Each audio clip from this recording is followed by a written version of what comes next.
Gonna go live, preparing to live stream. Hi.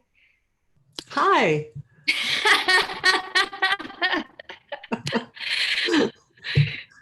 It says this is now streaming, but on the other screen it says it's not. Okay.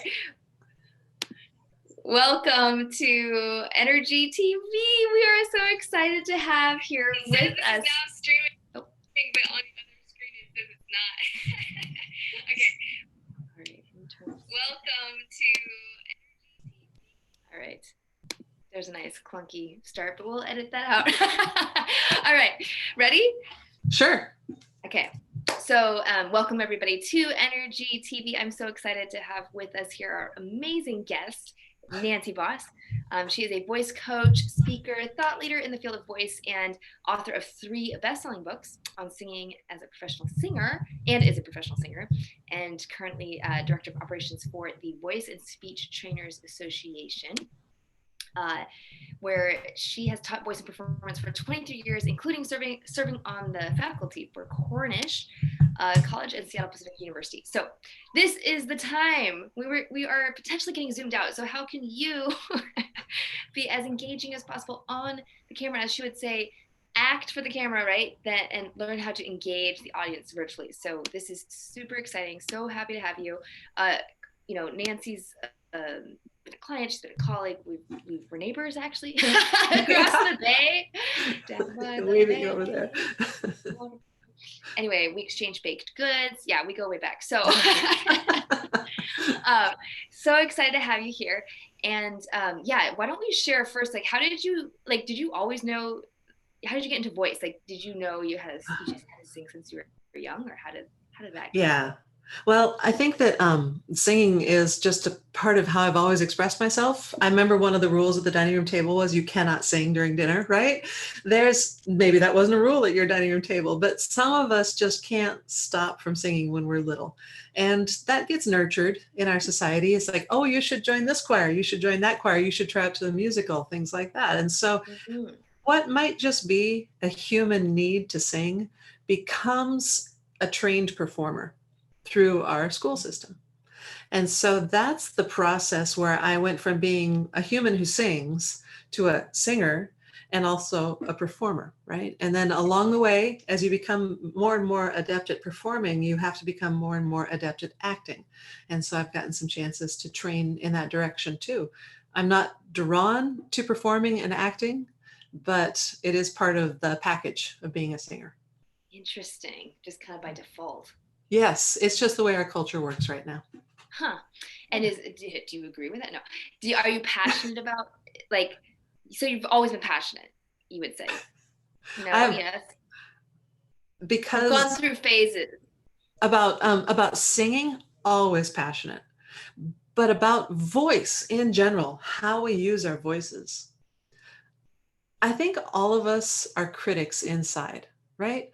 All of us hear somebody's voice, their speaking voice or their singing voice, and we think critically, I do like that or I don't like that. And we judge about that voice, right? And then some of us get the advantage of going through education that teaches us how to be really qualified critics. And what I started to realize is what a lot of music psychologists have realized and speech therapists is that the state of our voice indicates to the world how we feel, what we believe, how calm we are, or how panicked we are. How we use our voices is just as much a face to the world as our real face is. Oh. Yeah. We can have a phone call. My daughter calls and she'll say, "Hi, Mom." And I'll be like, "Oh, you've been crying. How did you know?" It's because the voice tells us so much. Yeah. And so learning that, not just for singing, but the power of voice to become part of our image. Everything from audiobook readers to radio DJs, I've done both. All of those people, really? Yeah, totally. All those people are people that we listen to their voices and expect all kinds of emotional cues. And then as actors, we're trained to use our voices that way. So that is where I'm driven, especially with the people that I get to work with One-on-one, not so much small groups, I adore, because then we can all hear each other's voices and work on how we can make those voices send our message out to the world more effectively. Love it. Yeah. So what would you say are some of the, in your journey, like this is for conscious entrepreneurs, right? So in your journey as an entrepreneur and providing, first, you were more of a singing coach, and then you went to being more, not a coach so much, but a voice, Voice, yeah. speaker, presentation, all about how to speak and present. And then obviously now in these times, like being able to engage online and so forth. So what would you say have been the biggest challenges that you've been facing, right? Because we all know the entrepreneur's journey is one of grit and resilience. So we'd love to hear that and how you overcame that. The biggest challenges I've been facing personally? Yeah, just in your journey as an entrepreneur to the place you are now. Through big picture or just these COVID times? Big picture. Big picture. The biggest challenges that I've faced is, I think, a typical entrepreneur problem, and that is that we've got ideas, so many ideas. You show me a problem, I've got an idea how to fix it. I can fix that. Oh, wouldn't that be a good idea? And that is my biggest problem, as you well know, is to keep that big picture, everything can be fixed, into a focus where I could really make a difference, to deep dive on one topic. Luckily, I've got a passion for something that I can really make a difference about in the world. So I'm happy to be constantly overcoming my biggest challenge. Nice recovery. I'm like, so what would you say, to just moving into some of the piece? So as far as today, right, what in this interesting world we're in, what would you say is missing? I mean, there's so many Zoom things going on, right? So what are some of the things that can help people be more engaged? Well, the biggest be more engaging. Be more engaging as speakers. I think that the biggest thing is the basic idea that when we're on Zoom, we're two-dimensional. Okay. And so it's just like the portraits in the Harry Potter movies, where the portraits either moved off this way or they moved off this way. Sometimes maybe they went backward. I don't remember that, but they always went side or side. They never came out of the front of the picture, right? And we can be much more three-dimensional in Zoom than the flat screen in front of us allows. How, Nancy? Tell us. Yeah, but you have to back up because otherwise you'll hit the screen. But yeah, exactly. Tell me more. I'm like, oh, absolutely. There, before all of this happened, and we all became experts at this box, this flat became box. Boxes. Yes, exactly. Before that all happened, there is an area of voice training, actor training, body function training called the Alexander Technique. And one of the world's leading Alexander Technique teachers lives in Seattle. Her name is Kathy Madden. And I had a great opportunity to have Kathy come over and work with my students several times. So Alexander Technique is where you think of how your body is lining up to maximize the efficiency of the bone structure to relieve the muscles from having to work so hard. And what Kathy is probably in her mid-60s, so she's been watching people for decades. And what she noticed in the evolution of screens was that people were becoming box-like in the way that they moved. No kidding. Yeah. And now that I say that, can't you feel it? Can you feel your arms are just this. And I exist. We're talking heads. We're just talking heads. Oh my gosh, you're so good at that. Oh, broke out of the box, or maybe I hit the side. Yeah, bam. So that idea has been around for a long time, is that the screens are a little bit dangerous because we become two-dimensional. So we have to make a deliberate effort to pop out of that box. I have one slide that I want to share with everybody. Can I do that right now? Is that all right? Go for it. Yes. Oh, host disabled, persist. I can't share it. So I'll just say it out loud. Let me see if I can. That's okay. Let me know if you get it fixed. But that here, did that help? Fabulous. No. Yes, I got this. Great. Oh, you're a genius. Ha! All right. So this one and only slide, I'm going to leave it up here for a minute. If anybody wants to take a screenshot of this, by all means, go for it. Because this slide is the basic things that you need to think about if you are going to be speaking. Now, you don't necessarily have to think about this if you're just attending a webinar. You're just going to be there. You can just sit back in your chair and not worry about this stuff. Be as two-dimensional as you want.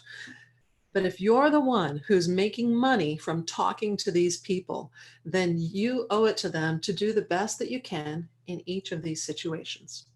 All right, so let me get rid of the screen share so I can go back to faces.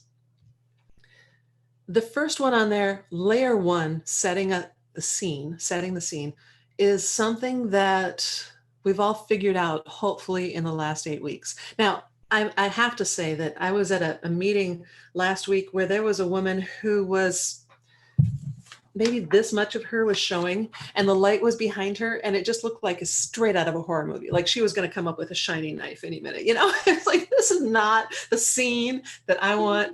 Yes, exactly. You have to be careful, even in the audience, that you're not setting up a creepy scene like she was. Might be better just to turn the camera off. I love that. We're living in movie sets. We are living in movie What's sets. your movie set? You got it. So the first thing that you want to think about is a simple background with some depth. Okay. You, Anna, have a simple background with a lot of depth. I too have a simple background with a lot of depth. I have a personal prejudice. I'm going to say this. I hope I don't hurt anybody's feelings, against bookshelves. So there's a trend right now for everybody to have all of their bookshelves behind them. And if they didn't have one before, they're going to go to Walmart and get a bookshelf to put behind them. And it just ends up making us all look like we are wannabe professors. It's, I think, better to have something that is a little bit going on, but it's not distracting from the speaker. Okay, so that's enough for room setup. Okay. Audio setup. Audio setup, the microphone that is on your webcam or on your laptop is probably not good enough for a paid speaker. So you need to do a little bit of research. If you're going to make money off of giving that talk, the quality of the sound has probably got to be good enough that you can really keep people's attention. Right? Okay. And then the third thing in that layer one setup is the camera. And I've got an 8-year-old Mac, and the camera just kind of puts a pink filter over everything. I would never use that for a professional presentation. So again, so now you have to worry about all these things, because I thought we were going to talk about like just the engagement part, right? But you're saying these are contributing factors now. Yes, this is the first layer. This has to be there. If these three things, the room setup, the audio setup, and the camera setup, if they aren't in place, then the rest of it loses so much power. Right? Gotcha. Yeah. Okay. Now, okay, I don't need to give you advice on those items, because there's 1,000 different people on the internet who want to give you that advice. And frankly, buying a webcam right now, good luck. They are just sold out everywhere. But maybe you can borrow one if you need to. If you have a high-end phone, that might be the best camera you've got. Okay, so got it. Next. Moving on to layer 2. This, I think, is more interesting. I have deliberately set up my camera so that it's waist up. Okay. And if you think of the talk show hosts, from Johnny Carson to Jimmy Fallon to Stephen Colbert, they are generally waist up. Sometimes when you speak, you're going to be monologuing. Like when they come out and they're standing in front of the curtain and they give their presentation and they're sharing information, then you're going to want a lot of the body showing. If you're like more in a talk showy like us, or like, if you're speaking. If you're in a webinar and there's 200 people there watching, right? Yeah. And so nobody can see anybody except for you. And maybe in this case, you would be the MC, Anna. Yeah. Yep. And so if you think of it that way, you think of, okay, how does a talk show host do a monologue? Stephen Colbert, I think, is doing it the best right now virtually. When you watch Stephen Colbert, he's got a desk, he's got a bookshelf, but it's covered with tchotchkes. And then you're seeing him from the waist up. Gotcha. Same thing with Some Good News. You're seeing him from the waist up. And the big joke is that when he stands up, you never know what he's wearing. I haven't watched Jimmy Fallon in weeks. He didn't do so well at first because he tried standing up so you could see his whole body for the monologue. And that just didn't work. He was too far away. I don't know if he's still doing that or not. But then he'd do other segments where he was right there in the camera. And that didn't work so much either. So interesting. Now, why would you care about this? Why is this a good idea? It's tried and tested and true from all these late night talk show hosts. Why is this important? It's important so that I can move comfortably in this three-dimensional space for intimacy and for expression, right? And it also gives you a sense of depth of actually being in this room with me, not just looking at a two-dimensional box. Interesting. Because I always thought like this framing was good just for Zoom because it's Zoom, right? And not everybody knows how to like move to speaker gallery. And so then they're like, I can't see you. And there's all of that. But I could see for like a production, I could see that totally.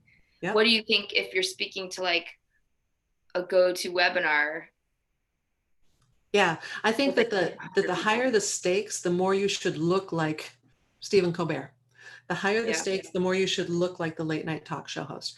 If it's you and me having coffee, I'm probably just going to have you on my phone and you're going to be looking at my nose. I don't, it's not that important. It's not, I'm not being judged in that situation. Yeah. Okay, great. Yeah, no, actually you brought up a good point I hadn't thought of. The goal is to be authentic and to be believable and trustworthy. The more of my environment and my comfortable place that you can see, and the more I can do gestures that involve three-dimensional movement, the more hopefully that you can buy into the fact that I'm being sincere and telling you the truth. Yeah. Cool. I have made one mistake over and over. My camera, which I'm looking at right now, is about 4 inches higher than Anna is on my computer screen. And I would imagine that when I'm forward like this and I'm looking Anna in the eye, which is what we've been trained to do for thousands and all of human existence is to look each other in the eye, that it probably doesn't look as sincere as it does if I look into the eye of the camera. Can you tell a difference if I'm looking into the eye of the camera or if I'm looking down a little bit? Oh, yeah. Yeah? Okay, cool. So this is where acting for the camera comes in. If I actually think of that camera right there, if I think of that as someone's eye, now we all know this from our entrepreneurship journey, is that we should develop our product and our message for one avatar, okay? And make that avatar somebody you really care about, give that avatar a name, know everything about that avatar. Now your job is to make that avatar be your camera, okay?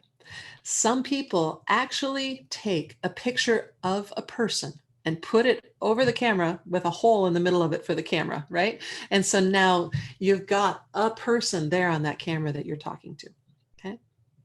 That's one way you can do it. Another way you can do it is just to think of that camera as an eye. And you've got to practice with your device. If you're giving your presentation on an iPad, they've got that set up just a little bit wonky so that if you look right at the camera, it looks like you're looking a little bit off. You have to kind of practice with, okay, record yourself. Where are my eyes when it looks like I'm looking at the audience?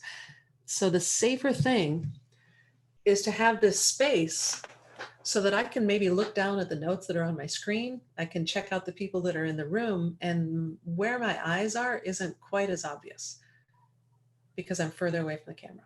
Interesting. Yeah, so I bought myself a little bit of fudging room. So that's acting for the camera? That's acting for the camera. And then utilizing, what's the next piece? Well, so the forward movement and the backward movement and the intimacy and expression, that's all part of the using your space layer 2. Ah, gotcha. Yep. So we've covered layer 1, which is setting up the scene, making sure that stuff's all right.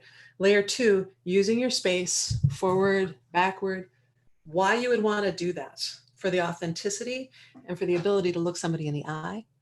And one thing that Zoom does is it levels our voices automatically. So I believe if I talk fairly quietly and in an intimate voice, or if I talk with a really loud, intense voice, Zoom probably levels that out, right? I can hear the difference. It's interesting. And it depends on what settings you put on it too. Yes. Like there's a setting I know for music, if you're like, I was doing yoga classes or something, and you have to, if you flip it, they suddenly can hear it. And if you don't, it's all garbly. Yes, that's the original room sound or something like that. Yeah. Yep. Very cool. So what was the third layer? Did we do the third layer? Yeah, there's a third layer. You ready for it? Yes. Okay, the third layer, this is where the audience becomes really engaged. So layer 1, they're not annoyed, right? Because your setting is fine. Layer 2, they find you interesting and trustworthy. Layer 3, you're actually engaging the audience. So okay, this is what we've been waiting for, all the setup. Okay. this is the stuff. So there are 3 basic ways to engage the audience. One is through physicality, and that is actually getting the audience to be physical with you. Okay. And so what we want you to do is, Anna, give me a high 10. Bam, right there. You did it. Bam. Doesn't it feel like we did that? Yeah, there's something there. There's something real there. And anybody who's in that Zoom session sees my hands like that, does that with me, they can do that too. Like when my son's like, I kiss each other. Yes, like, whoa. No, COVID. Oh my gosh, what were you saying? Are you gonna say? No, that makes total sense. The kissies, I love it. My cat now kisses my children on the phone because he understands Zoom. Yeah, and so the cat goes up and kisses their faces, and then he goes. Oh, that's so sweet. It's totally sweet. That's the first part of engaging the audience. Mm-hmm. You said there's 2 more. That physicality where you actually have them touch you. I was in one group that was a very calm group where calm was the reason to be there. And they had us all put our hands up like this for like 5 seconds. And that degree of just quiet and calm and each other's hands really brought some really cool energy into the fake room. Everyone just went like this. Mm-hmm. And you're looking at everybody else's hands and you feel like you're touching. Huh, you can kind of feel it, huh? You can kind of feel it. Yeah. Ooh, that's fun. I'm gonna have to try that one. I love it. I knew you'd like that one. Good. Good ideas. Okay, what else? So there were 3 bullet points under the audience. One was physicality. The other one is audience interaction. The audience, if there's 5 people or there's 300 people, they have to be able to feel like you're noticing them sometimes. Okay. Mm-hmm. And so some of that might be, if you're in an audience, everybody's microphones are muted. This is the way to tell the speaker that you love what they're saying. This is the amen. I agree with you, right? Because the deaf community is clapping, right? Yeah, this is silent clapping. And of course, if everybody's muted, you can do this as well. But this makes a bigger statement because if I've got 20 people you're on the saying window, we as the speaker should do that? Or you're saying that's what the audience does? That's for the audience to do. And so it's a good idea, if you've got a big audience, to let them know, hey, if you agree with what I'm saying, just give me this. I would love to see hands in the air when you agree with what I'm saying. That's a great idea. Yeah, you tell them to do that. And then tell them. And when somebody in the room does this, then everybody's like, obvious. Like, if you agree, go like this. Okay. You got it. You tell them to do that. Okay. And then when there's a situation where, say there were 6 of us in here and we were having this conversation and I'm going on and nobody else gets a chance to talk. You're dying to say something and they just won't notice you. And this isn't going to do it. And that isn't going to do it. This is becoming a universal symbol for I've got something to say and I want to say it now. And it's really important that I say it now. Really? Are you serious? Yeah. You've seen this? I've seen this. Try it out, Anna. No way. People doing this? Yeah. That means you got something to say. I got something to say and I need to say it now, not later. Yep. Wait, so this again as a speaker or as the audience? As the audience in a small group situation. Okay, got it. Yep. That'd be how you would engage with the audience. That would be how the audience can interact with you. Interesting. Would you tell them that as a speaker? Or yep. I would set that up at the beginning. Ah, interesting. So it's like because they got the electronic hand, but you're saying yep.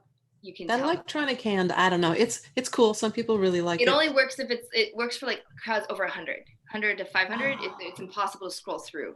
Yeah. I've been to those conferences of 1,000 or 500, and it's very handy in those situations because you don't have to locate them. Yeah. The electronic hand automatically presents their camera. But anyway. So here's the script. Okay. Hi, everybody. I'm so glad to be here with you today. I got to say, I'm sorry we can't be in person together, but I want you to be able to interact with me just like if I was on the stage and I could see your faces, but I can't see all the screens that are here. So here's what I need from you. If you really love something that I'm saying, will you please just get your hands up in the air and shake them? Because then I can tell that you're excited about what we're talking about. And if you have something that is really important that you feel has to be interjected now before we move on, just go like this. And if I don't see you going like this, everybody else join in and I will stop what I'm saying and I will find out what's going on. That's so important. Okay. Okay. There's the script. And then I can go on with the rest of my talk. I love it. Yeah. That was really good. Just that piece you did just now, I was like right there with you. You were. The way you were moving and using the space. Well done. That was like walking the talk. All right. Where's my space? That's a wall. I can't use that space. I'll go there. So the third thing though that I threw in there with that last one is responsibility. If you give the audience responsibility, they stay more engaged. So you have to come up with ways to give them responsibility. And what I did there was I said, if you see somebody going like this and I'm not noticing, then everybody join in until that was interesting. Yes. I gave them responsibility. I could looking for it. It's like a game. Yep. If there were 15 people here and I'd say, hey, Anna, will you please let me know, give me a big 5 when I've only got 5 minutes left. And Anna may just be a person in the audience, right?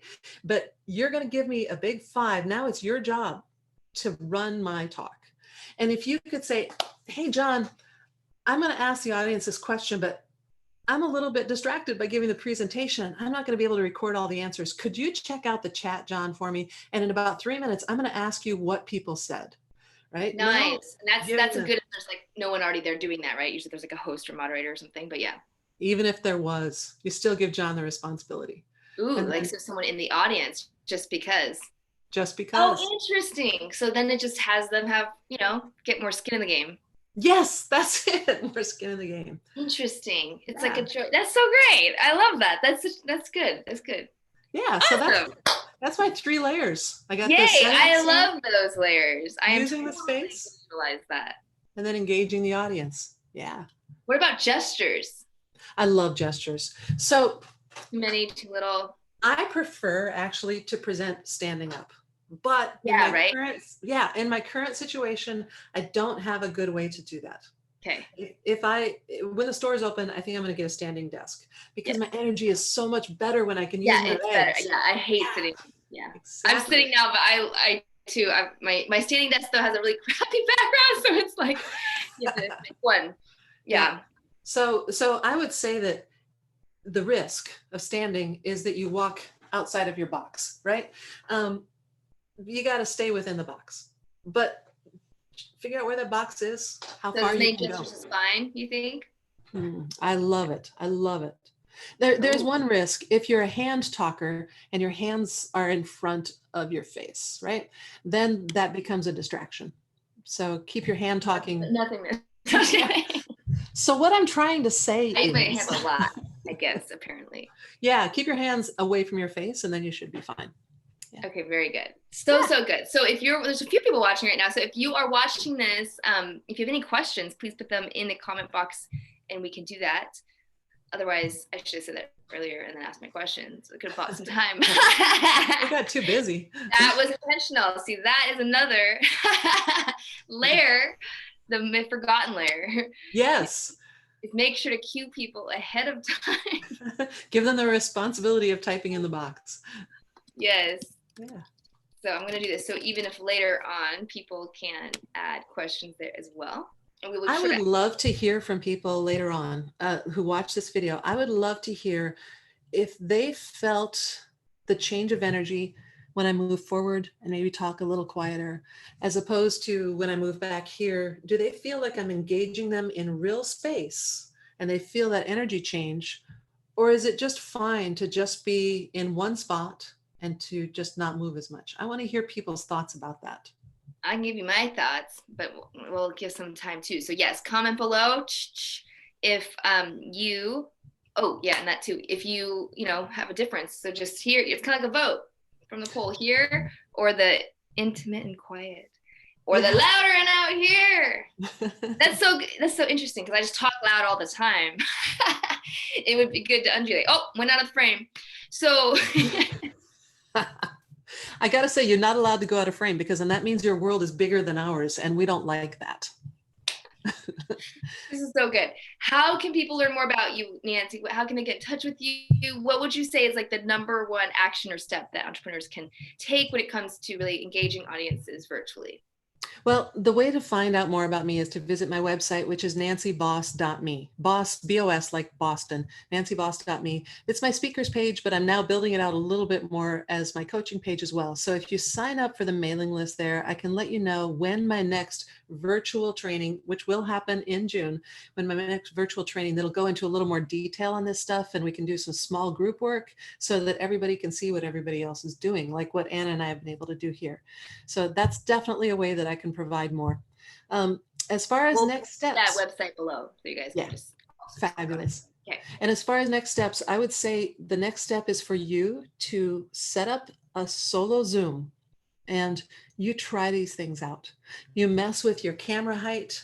You mess with, of course, you don't want the camera too high or too low. You mess with your depth, and you take 10 minutes and just play like a little kid looking in the mirror. You're going to do that on Zoom. Yeah. So funny. He will just find the laptop and then he just like figures stuff out. So he starts taking all these shots, and then he figured out all these ways to use a camera I had never thought of. Like it goes 1, 2, 3, click, right? He'll like jump off. So it's like his legs. He like figured out all the different filters, right? Like, so like the funny face and he figured like, I mean, it was crazy what he came up with. I was like, this is so creative and amazing. Wow. So imagine what you can do, taking Nancy's advice, just having fun and playing like a child, and not get outside your box or stay in. I'm not sure which. Beautiful. Yes. To that. Now, I want to say, as audience members, it's much more helpful if my audience is head and shoulders, because I can't see them very well when they're this far away, and if there's 20 of them in the screen. Yeah, no. And then your hands look huge, actually, to look. Monster hands. I'm going to squeeze your head. Yeah, so everything I've talked about today is for the speaker who's got skin in the game, money in the game, and they want to make their best impression. Perfect. Yeah. Awesome. Nancy Boss, there you have it. Sharing her goods on how to be engaging in front of the screen. Let's see, so if you want to learn more, just go below and make sure you sign up for her newsletter. It will be worth it. She's been doing these trainings locally here, and they are fantastic. People rave about them. So you do want to check those out. And thank you so much, Nancy. It has been a pleasure to have you as always. Thank you so much, Anna. It's great to spend time with you. Awesome.